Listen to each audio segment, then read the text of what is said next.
Welcome to another deep dive. This time we're tackling The Barefoot Investor. You know, that book that's like everywhere here in Australia. It claims to be the only money guide you'll ever need. Yeah, I've definitely seen it around. It's gotten super popular. But is it all it's cracked up to be? We've been digging through reviews, blog posts, even other podcasts. Oh, wow. Quite the stack of research. We really wanted to get a feel for what people are saying about it and to figure out, is this barefoot approach legit? Is it really the right fit for everyone? Yeah. Because one thing's for sure, it seems like everyone's got an opinion on this book. Totally. It's like it sparked this national conversation about money, which, well, let's be honest, it's not something we Aussies typically like to talk about openly, is it? No, not really. So before we get into the specifics, Yeah. let's just take a step back. What's the core philosophy here? What's the big picture Barefoot Investor is trying to paint? Well, at its heart, the book is all about financial freedom and independence. For everyone, not just the finance gurus, Okay, I like that. It ditches all that complex jargon that can be so intimidating, and it focuses on giving people practical steps they can actually take. Right. Making financial advice accessible. That's huge. Absolutely. So the book lays out these 9 steps to reach this financial freedom. Can you give us a quick rundown of what those steps look like? Sure. So it starts with something Pape calls a barefoot date night, basically getting on the same page with your partner about money. Okay. From there, you set up your buckets for managing your money, you tackle any debt you've got, potentially buy a home, boost your retirement savings, and then eventually start planning for your legacy. Wow. 9 steps is quite the journey. Definitely not a quick fix. You mentioned these buckets, though. That seems to be like a really central part of the Barefoot method. Yeah, for sure. Can we dive into those a bit? What are they all about? Totally. So the buckets are all about simplifying money management. Think of it like dividing your income into separate containers, each with a specific purpose. There's the mojo bucket, the blow bucket, splurge, smile, fire extinguisher, and grow. Okay, so 6 buckets in total. I'm already intrigued. But I'm going to need you to break those down for me. What does each one actually represent? All right, let's start with the mojo bucket. This is your emergency fund, your safety net. For when life throws you a curveball, like if your car suddenly breaks down, or you need to book a last-minute flight. Ah, the classic emergency fund. Yeah. I feel like everyone's talking about emergency funds these days. It makes sense, though. Having that buffer can really reduce stress when unexpected things happen. Yeah, definitely. Pape recommends starting with $2,000 in your mojo bucket and then eventually building it up to cover 3 to 6 months of living expenses. 3 to 6 months, it's a decent chunk of change. I was actually reading some reviews of the book. Yeah. And some people, especially those who are already pretty experienced investors, they argue that maybe you don't need to keep that much cash on hand. Right. What are your thoughts on that? Yeah, that's a great point. It's not necessarily one size fits all, right? Yeah. So, some sources suggest that once you have a solid financial foundation and maybe some other investments, you can potentially lower that mojo bucket amount so you can free up more cash for other goals. So it's about assessing your own situation, your risk tolerance, Yeah, and figuring out what really works for you. exactly. Okay, makes sense. Yeah, What about the blow bucket? This one sounds a bit more, everyday. it is. The blow bucket is all about covering your day-to-day expenses, your rent, groceries, bills, all that good stuff. It's the money that keeps your life running smoothly. Pape suggests allocating 60% of your income to this bucket initially. 60%, that Oh. seems like a pretty big chunk. Right. Do most sources agree with that allocation? Well, it really depends on your lifestyle and spending habits, like some of those reviews we were talking about. Especially from people who are already pretty savvy with their money, they suggest you can live on much less than 60%. Right. The key is to be mindful of where your money's going and try to reduce that percentage over time as you get better at managing your finances. So it's more of a starting point for people who might be struggling with overspending, kind of a reality check to see where their money's actually going. Exactly. All right, now this next one definitely caught my eye. The splurge bucket.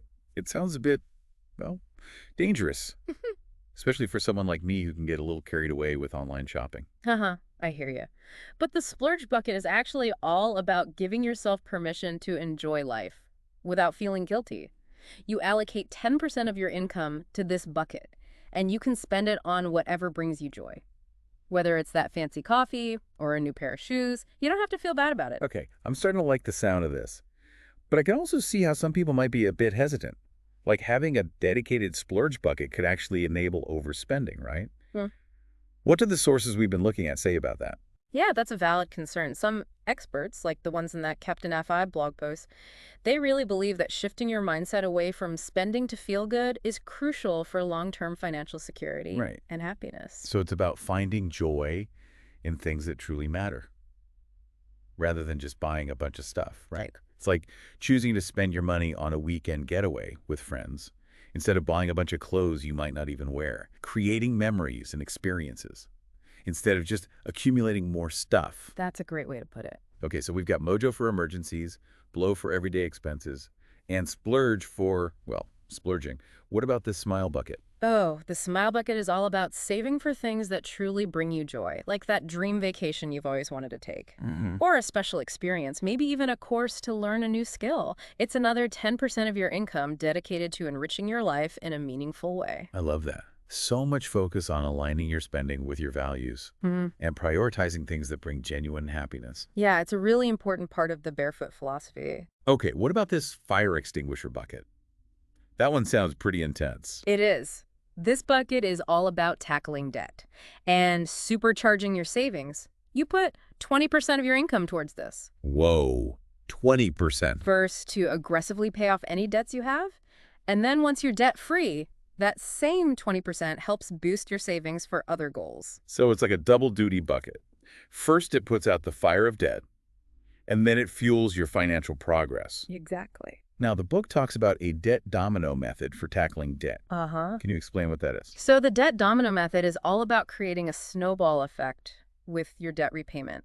You list out all your debts from smallest to largest, regardless of the interest rates, Okay. and you focus on paying off the smallest one first.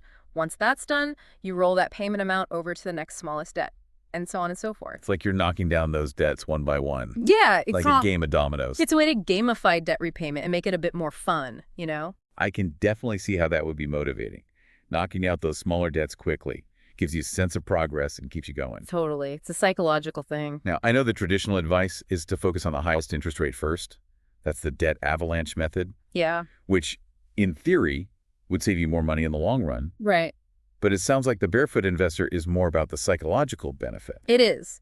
The debt domino method might not be the most mathematically efficient way, but for a lot of people, that psychological boost from dominoing their debts makes a huge difference in actually sticking to the repayment plan. So it's about finding a strategy that works for you, both financially and emotionally. It's not just about numbers. It's about building healthy financial habits and a positive relationship with money. Exactly. Okay, so we've covered mojo, blow, splurge, smile, and fire extinguisher. That brings us to the final bucket, the grow bucket.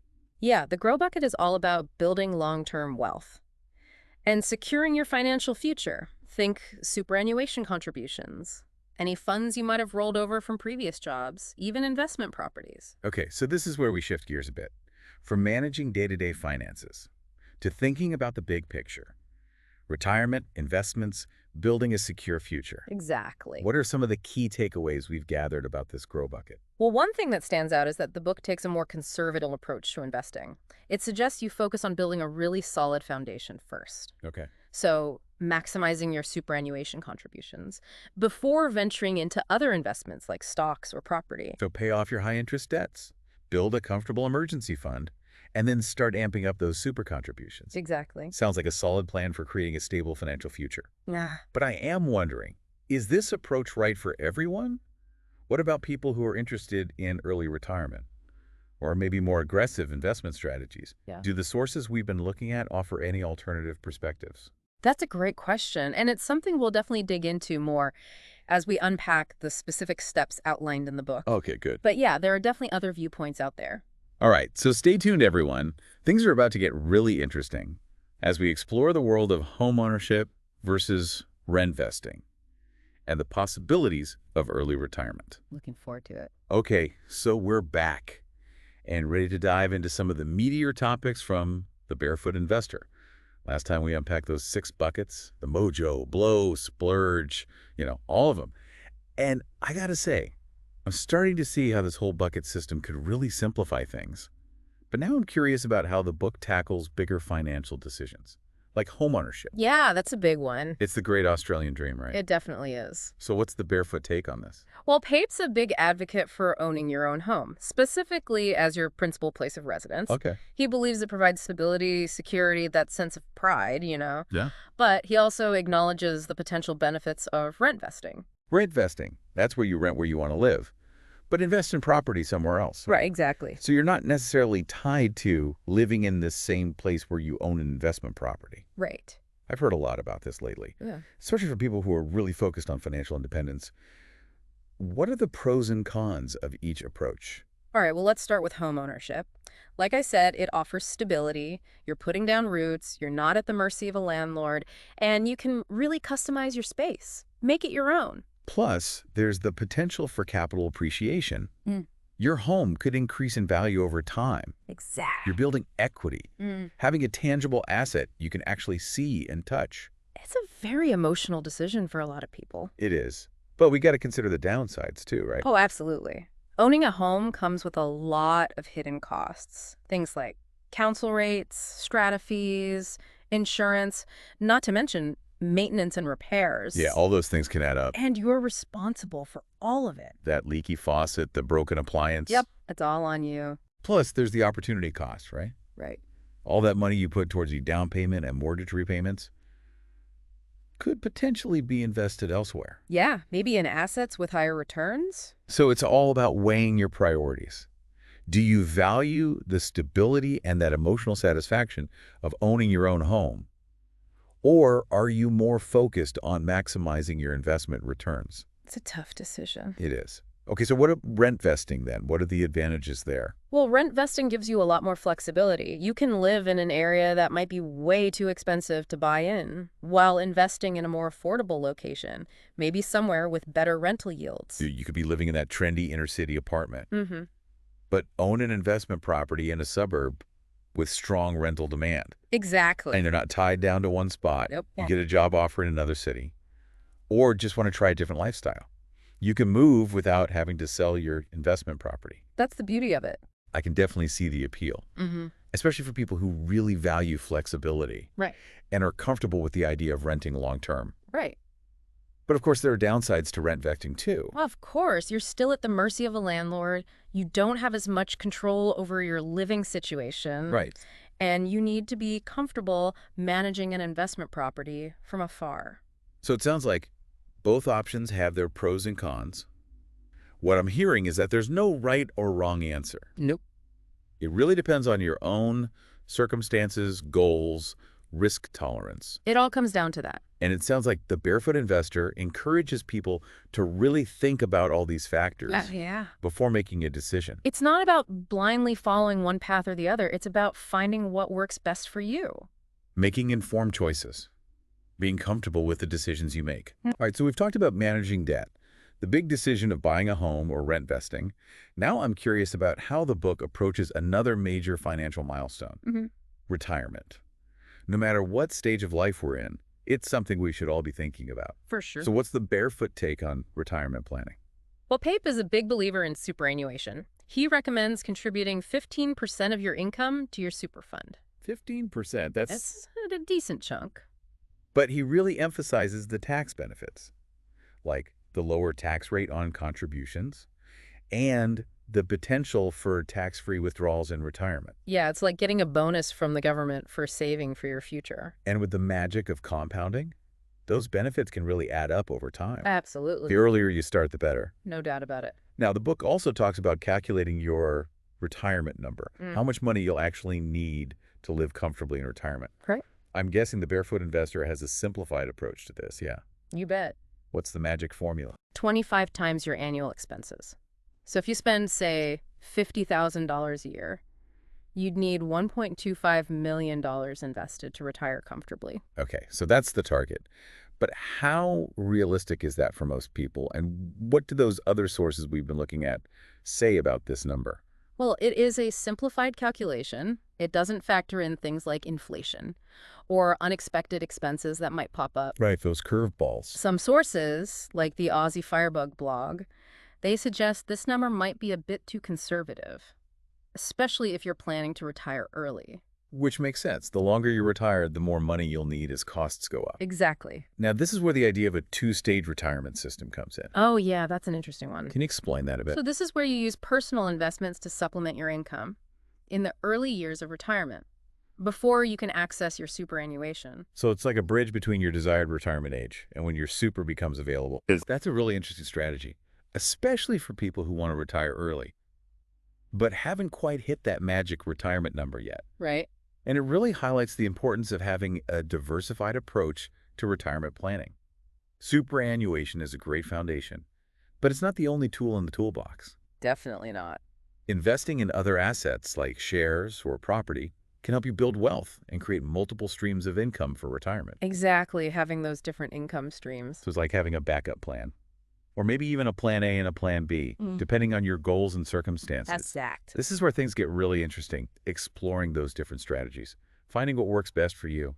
Yeah, it's not just about following a set of rules, it's about understanding the principles and adapting them to your own situation. And the Barefoot Investor seems to encourage that kind of thinking. Well, absolutely. While it provides specific recommendations, it also wants readers to think critically, to make choices that align with their own values and goals. So it's not a one-size-fits-all approach. Not at all. It's about taking ownership of your financial future, making informed decisions. That's what it's all about. Okay, so we've covered a lot here, managing everyday expenses, those big decisions like home ownership and retirement planning. But there's one area we haven't touched on yet, the psychology of money. Ah, yes. How does the Barefoot Investor address this? It's an often overlooked aspect of personal finance, isn't it? It is, and that's something that really sets this book apart. It acknowledges that money is more than just numbers and spreadsheets. Right. It's tied to our emotions, our behaviors, even our relationships. It can influence how we feel, Yeah. how we act, Absolutely. how we interact with the people around us. It's a powerful thing. It really is. Yeah. So how does Pape tackle this in the book? Well, he dedicates a good chunk of it to exploring the psychological aspects of money. And he offers practical strategies for building a healthy relationship with your finances. Okay. For example, he talks about the importance of open communication about money. Especially with your partner. Those barefoot date nights we mentioned earlier. Right. Getting on the same page financially. It's crucial. Making sure you're working towards shared goals. That's the key. It's not always easy to talk about money, but those regular check-ins can really help. Yeah, they normalize the conversation and prevent misunderstandings down the line, It's about building trust and transparency in your relationship. which can have a huge impact on your overall well-being. Now, what about those debt domino wins we talked about? Isn't that also tapping into the psychology of money? It absolutely is. Celebrating those small victories, building momentum. It's like training your brain to associate good financial habits with positive feelings So it's not just about knowing what to do, it's about feeling good about the process. and staying motivated.